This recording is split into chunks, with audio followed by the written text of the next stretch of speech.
Shining Time Station was the name of the children's show on PBS, based on a series of books that a reverend in England had written about Thomas the Tank Engine during the World War II. He wrote these books, and that property was optioned by Brett Allcroft, and she went to PBS with an idea for a show based on Thomas the Tank Engine and the others, Gordon and all the others, James and the other engines and all the cute little toys.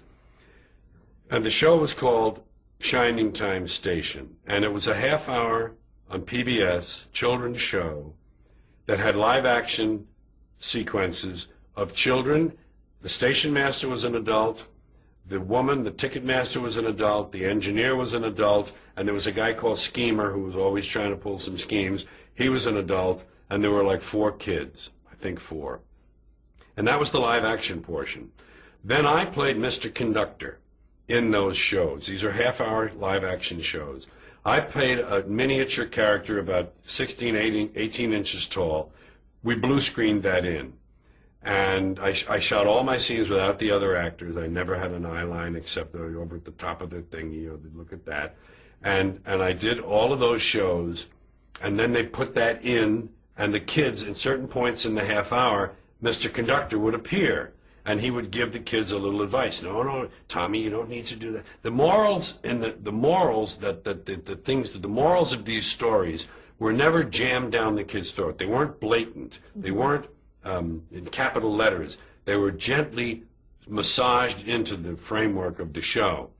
And I was the little guy, Mr. Conductor. I took Ringo Starr's place. I am the anti-Pete Best. Ringo Starr replaced Pete Best, who never got famous as the Beatles drummer. And I replaced Ringo Starr, who never really got famous as Mr. Conductor. I'm the anti-Pete Best. Physics students, pay attention to that.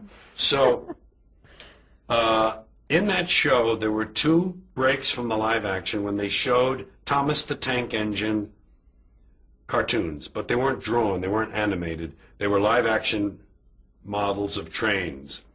And I narrated those 2 stories, complete with Scottish accent or English accent or serious guy or working class or whatever. I did all of them. I did 45 of those shows. 45 I think I did of those shows.